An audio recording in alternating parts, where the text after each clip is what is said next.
demander à Madame Ekian d'avoir pensé à moi et de m'avoir invité pour faire cette présentation que j'ai préparée avec l'idée surtout de faire progresser dans ce domaine la recherche clinique et épidémiologique. Le domaine, j'entends par là la partie initiation à toutes sortes de comportements, disons, addictifs, pour être très simple.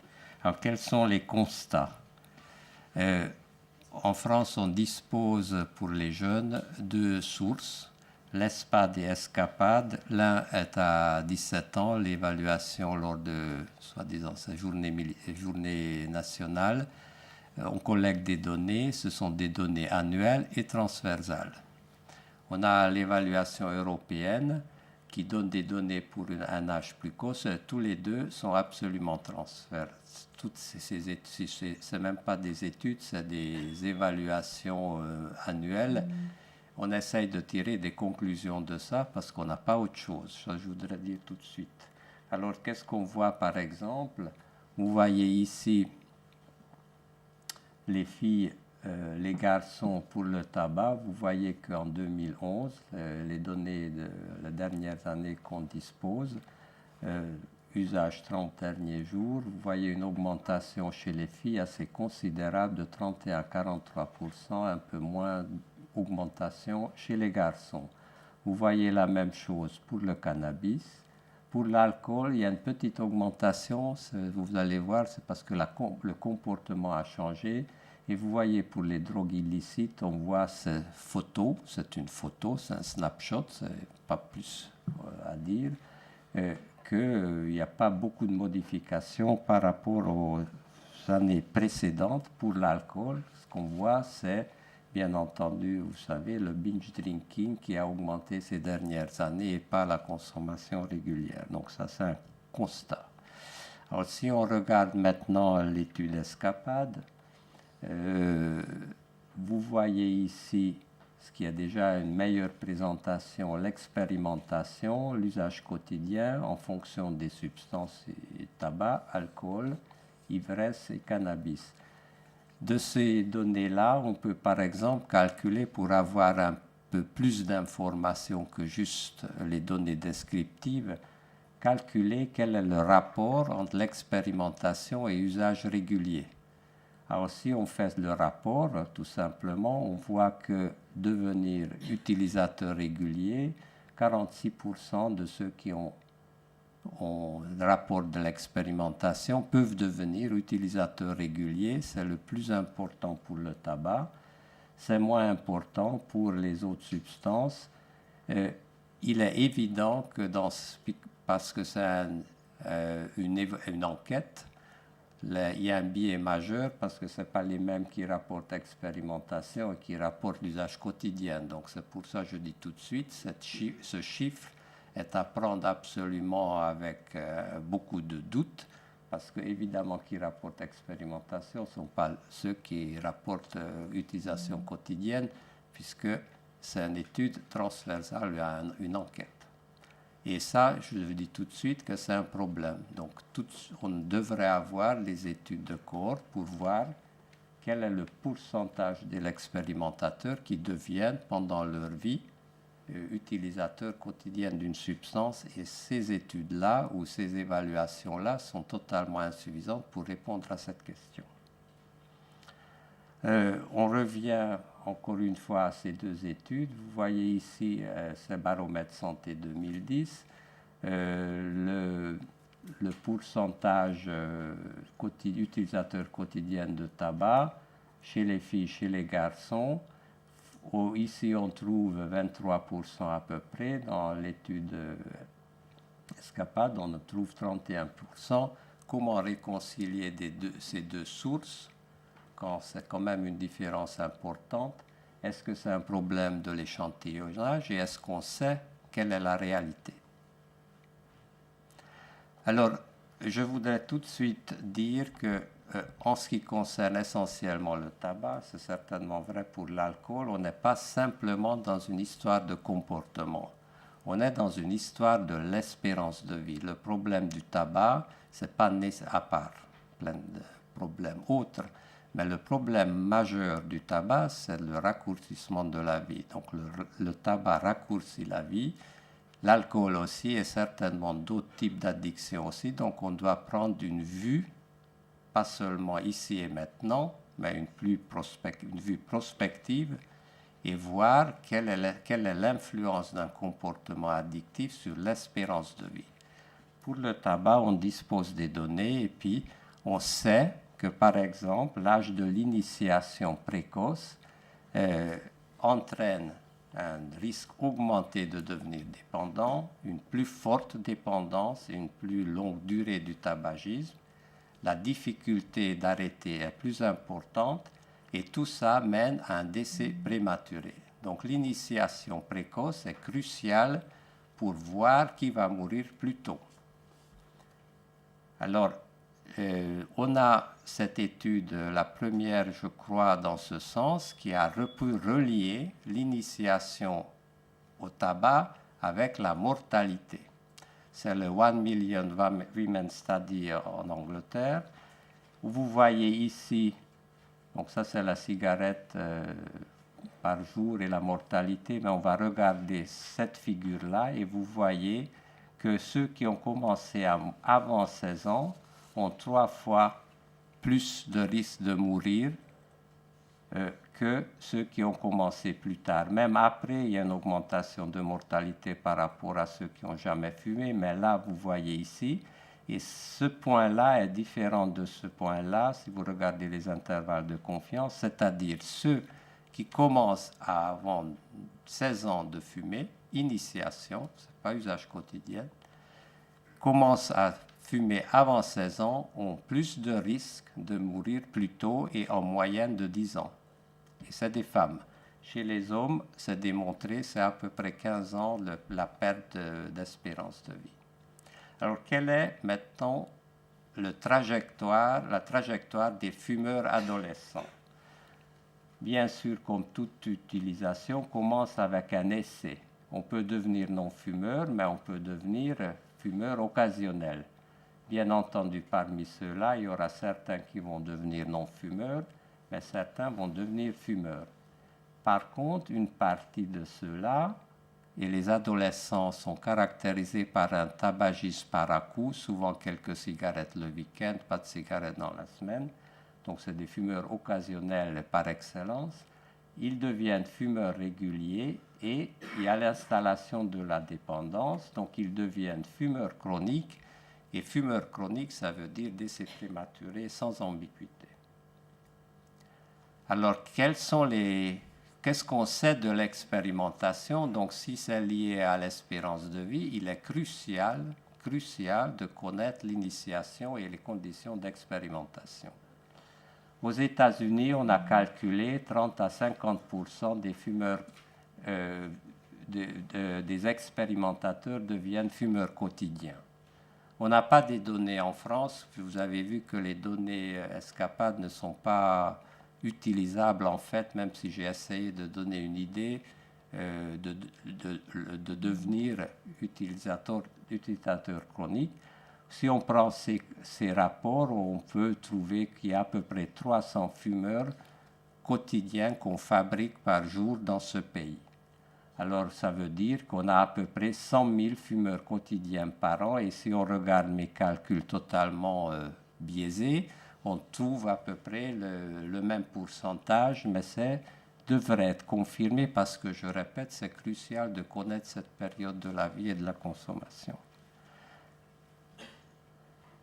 Alors, qu'est-ce qu'on sait des facteurs qui favorisent l'initiation?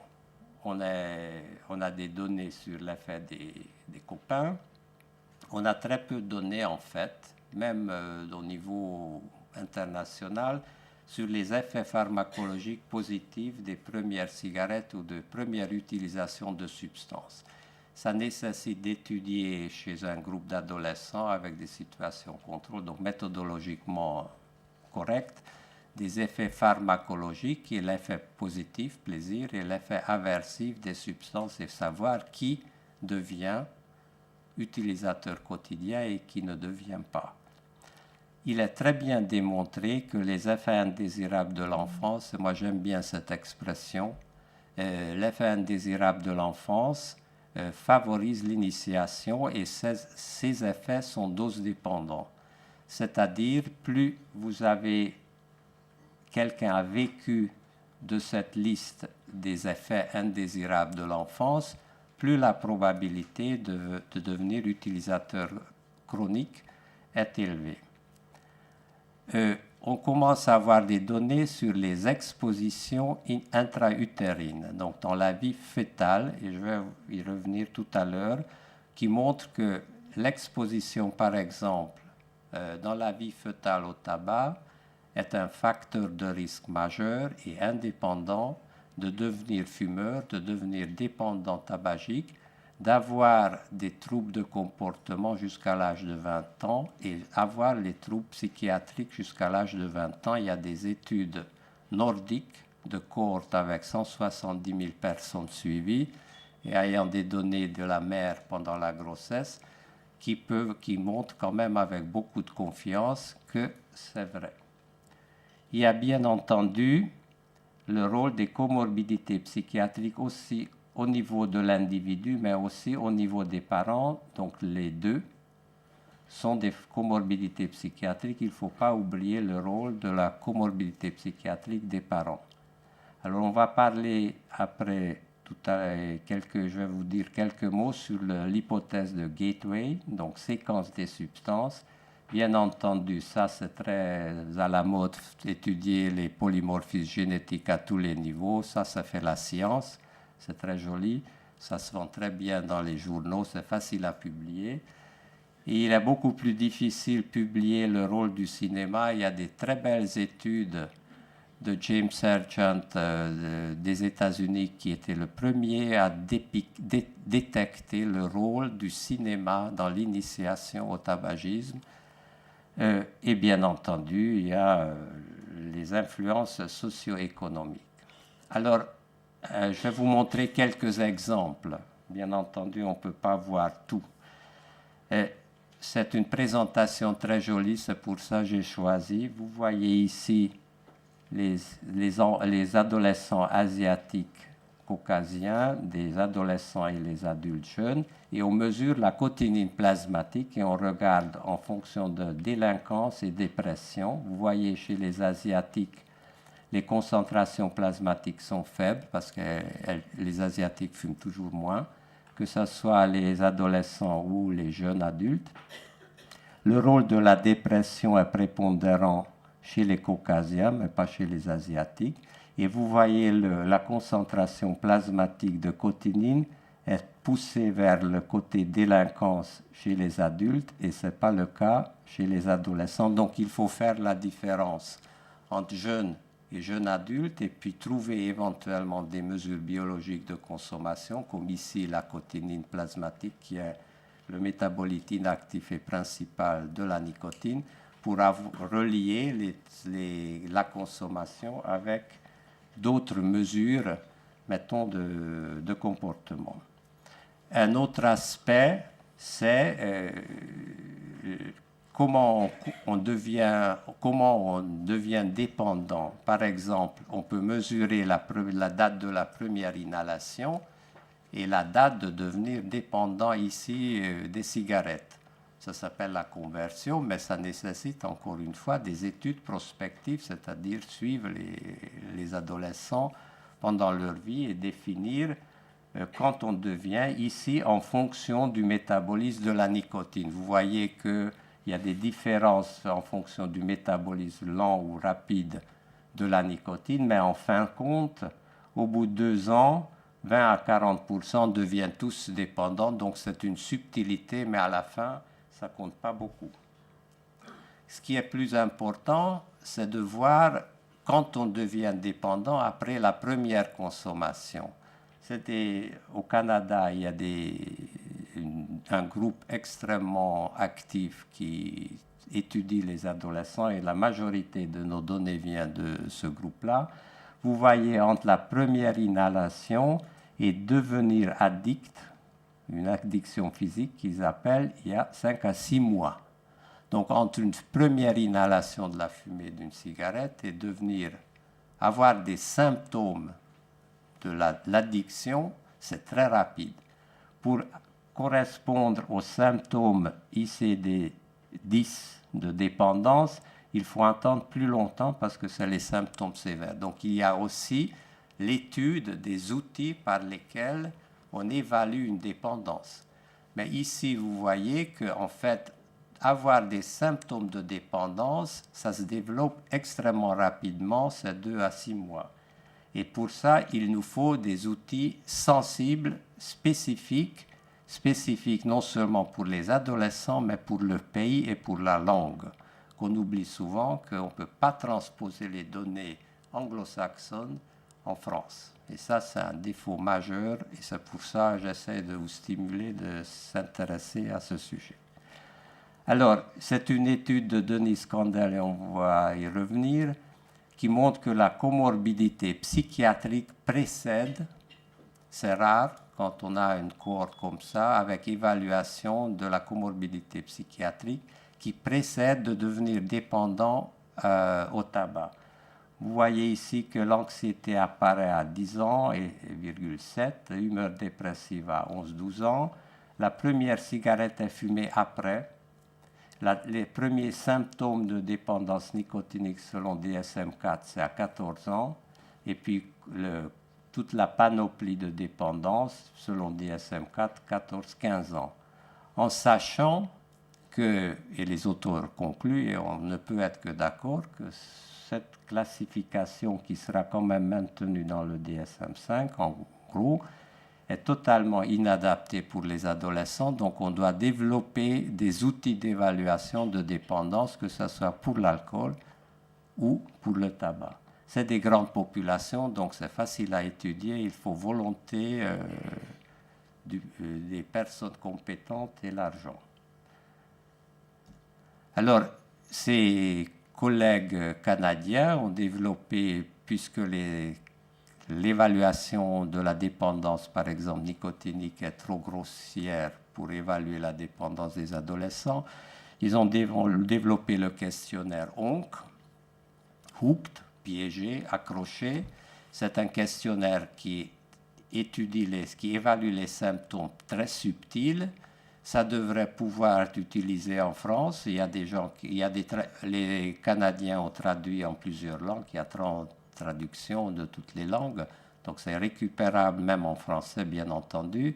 Sauf que personne n'a évalué la capacité métrique, par exemple, de ce questionnaire en France pour pouvoir suivre les adolescents et voir comment leur dépendance développe. Je reviens au début, parce que c'est ça qui va développer la mortalité dans 40 ans. Donc c'est pour ça que la question est importante, c'est pour le futur. Donc on devrait pouvoir valider en langue française ce questionnaire pour que tout le monde puisse avoir un outil très simple pour évaluer la dépendance des adolescents, des gosses qu'on croise. Alors, quelques données françaises. Il y a un seul groupe qui travaille dessus, un groupe d'INSERM, Madame Melchior et ses collègues, avec les données Gazelle.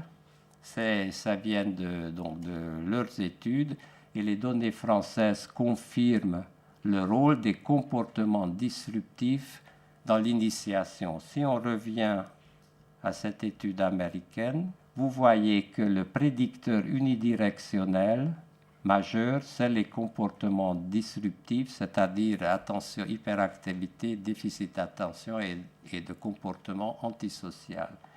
Et on retrouve la même chose dans cette étude. Donc, c'est des enfants de la cohorte Gazelle, suivis au bout de 8 ans, et vous voyez que pour initier le tabac, le rôle d'hyperactivité, impulsivité élevée c'est un rôle significatif. Pour le cannabis, tout seul moins, mais il faut les deux, c'est-à-dire troubles de la conduite élevés. Si les deux sont présents, le risque d'initier le cannabis est augmenté, et pour le tabac, chacun séparément est un facteur de risque. chez les garçons, mais un peu moins, mais chez les filles aussi. Et bien entendu, c'est une autre publication du groupe, donc c'est des données françaises. Le rôle de niveau socio-économique dans l'initiation, il ne faut pas oublier, au moins on a des données françaises qui reflètent la population française.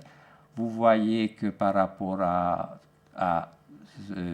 high ou intermédiaire, c'est-à-dire niveau socio-économique élevé ou moyen, niveau socio-économique faible est associé à une initiation au tabac, cannabis, utilisation problématique de cannabis, drogue illicite, etc. Donc évidemment, on peut faire en France et on devrait explorer ce qui se passe, pas seulement se baser sur les données qui viennent d'autres pays qui ne sont pas toujours extrapolables à une population française avec toutes les différences culturelles et langues. Alors, je voudrais vous suggérer une idée, c'est même pas une idée, on commence à avoir des évidences sur la boucle transgénérationnelle. On pourrait appeler comme ça. Je vais prendre l'exemple de l'hyperactivité-impulsivité, inattention. Vous voyez ici, c'est encore une étude canadienne, une grande cohorte. Vous voyez le rôle des facteurs périnataux, prénatal ou périnatal, et le risque que ça donne pour l'hyperactivité-impulsivité. Là, on n'a pas le tabac dans cette étude. Alors, ce qu'on peut dire après, que si on sait que l'exposition prénatale, et ça c'est très bien démontré, est un facteur de risque d'hyperactivité, impulsivité de l'enfant.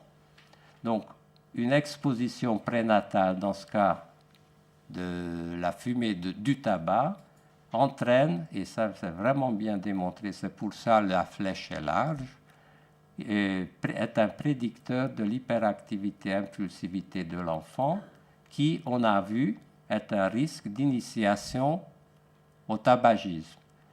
On devient plutôt fumeur. Si on devient plutôt fumeur, on a une plus forte addiction au tabac. Si on a une plus forte addiction au tabac, on a un risque augmenté de mourir plus tôt par les maladies liées au tabac. Et 2, et ça c'est démontré, on a une plus forte addiction, donc on a du mal à arrêter pendant la grossesse.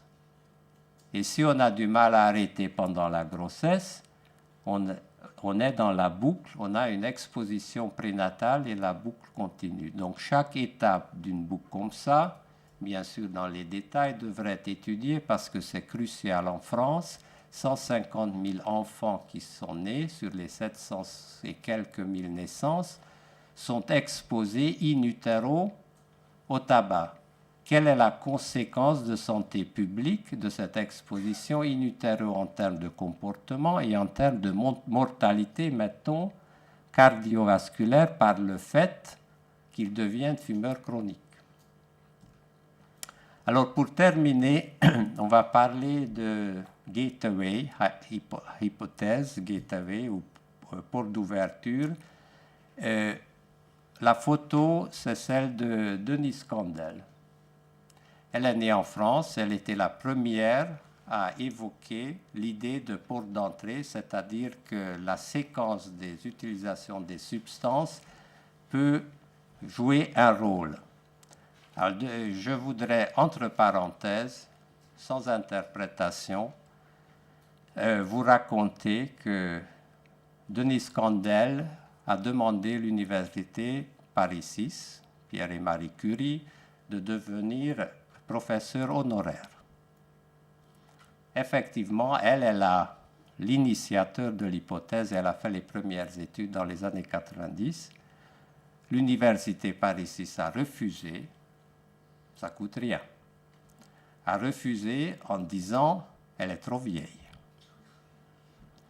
Je vous interprétez comme vous voulez, mais que dans chaque papier qui parle de gateway, il y a Denise Condell. Alors, je lui ai demandé de donner quelques diapositives parce qu'elle connaît mieux le sujet que moi. Et donc ces diapositives sont à elle, qui dit donc l'utilisation de tabac et l'alcool précède l'utilisation des joints, donc de cannabis et autres drogues, et qui a une séquence temporelle qu'il faut étudier parce que si on stoppe au stade précoce où intervient, peut-être il n'y a pas le développement de devenir utilisateur de cocaïne ou opioïdes, si on stoppe plus tôt.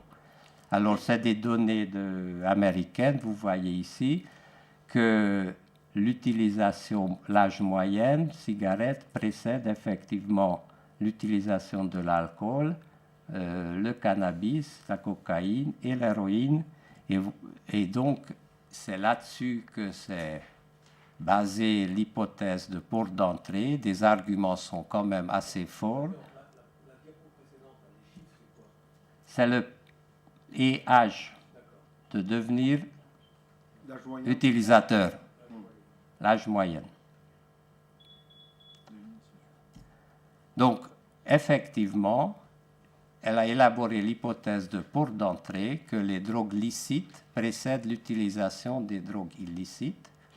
Il y a beaucoup moins d'arguments pour la séquence inverse, c'est-à-dire que l'utilisation des drogues illicites précède l'utilisation des drogues licites.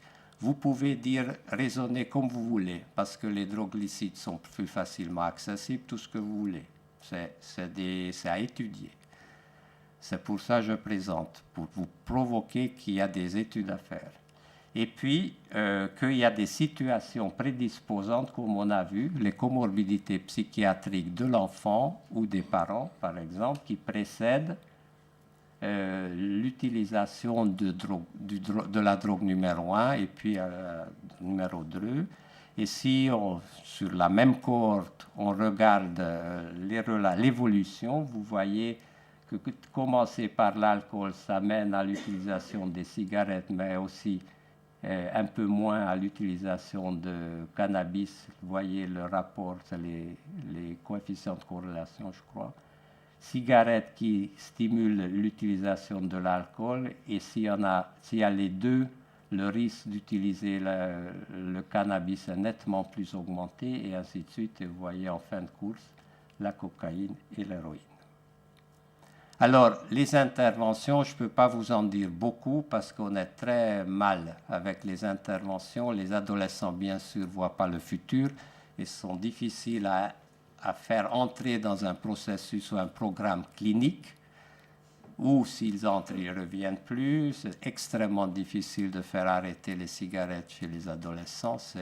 J'ai quelques patients adolescents qui viennent une fois et après plus jamais. Et c'est certainement pareil pour le reste. Donc il y a un énorme travail à faire. Comment rendre la prise en charge accessible, premièrement, et après comment maintenir cette prise en charge, et qu'est-ce qu'on peut faire au niveau national et pas seulement clinique pour prendre des grandes populations.